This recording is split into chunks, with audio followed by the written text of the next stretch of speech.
Tissue ചന്തേരിയാണ് സാരിയുടെ fabric പറയുകയാണെങ്കിൽ. നല്ല പാറ്റേണിൽ ഒരു ബ്ലൂ ആണ്, അക്വ ബ്ലൂവും ഒരു കിങ് ഫിഷർ ബ്ലൂവിനുള്ള കോമ്പിനേഷനിലാണ് floral embroidery work throughout the sari വരുന്നത്. സാരിയുടെ കളർ പറയുകയാണെങ്കിൽ ചിക്കു ആണ് സാരിയുടെ ബേസ് കളർ വരുന്നത്. ഇത് നല്ല പാറ്റേണിലായിരിക്കും ആ ഒരു ഫ്ലോറൽ ഡിസൈൻസ് വരുന്നത്. ബോഡി കംപ്ലീറ്റ് വരുന്നുണ്ട്, കൂടാതെ ലോ ബോർഡറിലും ആ ഒരു പാറ്റേണിൽ തന്നെയായിരിക്കും വരിക.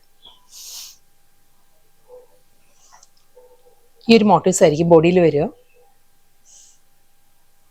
ബോർഡറിൽ വരുമ്പോൾ ഈ ഒരു പാറ്റേണിലാണ്. Next sari coral peach and baby pink green, ഈ ഒരു കോമ്പിനേഷനിലാണ് സാരിയിൽ വർക്ക് വരുന്നത്.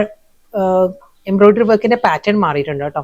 ഇതിൽ വരുമ്പോൾ നല്ലൊരു ഡിഫറെന്റ് ലുക്കിൽ ഈ ഒരു സ്റ്റൈലായിരിക്കും ആ ഒരു ലോവർ ഏരിയയിൽ ഫ്ലോറൽ എംബ്രോയിഡറി വർക്ക് വരുന്നത്. ഈ ഒരു പാറ്റേൺ ആണ്. അതിന്റെ തന്നെ മിനിയേച്ചർ ഫോമിലുള്ള മോട്ടീവ്സ് ആയിരിക്കും ബോഡിയിൽ വരുന്നത്. Next colour powder blue, see blue and green ആണ്. ഡിസൈൻ മാറിയിട്ടുണ്ട്. ആ എംബ്രോയിഡറി വർക്കിന്റെ പാറ്റേണിൽ ചെറിയൊരു വേരിയേഷൻ വന്നിട്ടുണ്ട്. സർക്കുലർ മോട്ടീവ്സിൽ തന്നെയാണ്, ഈ ഒരു പാറ്റേണിലായിരിക്കും ആ ഒരു എംബ്രോയിഡറി വർക്ക് വരിക. മോട്ടീവ്സ് വരുമ്പോൾ ഈ ഒരു സ്റ്റൈലായിരിക്കും. ലാസ്റ്റ് സാരിയാണ് വരുന്നത്. പപ്പായ ഓറഞ്ച്, റിസ്റ്റിക് ആൻഡ് ഗ്രീൻ ആണ് സാരിയുടെ കോമ്പിനേഷൻ. സെയിം അതേ പാറ്റേണിൽ തന്നെയായിരിക്കും ആ ഒരു എംബ്രോയിഡറി വർക്ക് വരിക.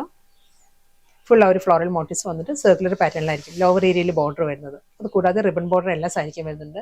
ഗോൾഡൻ ജെറിയിലുള്ള തിൻ സ്ട്രൈപ്പ് ഡിസൈൻസിലാണ് ഷോർട്ട് പല്ലു വരുന്നത്. എല്ലാ സാരീസിനും ബ്ലൗസ് വരുന്നത് പ്ലെയിൻ.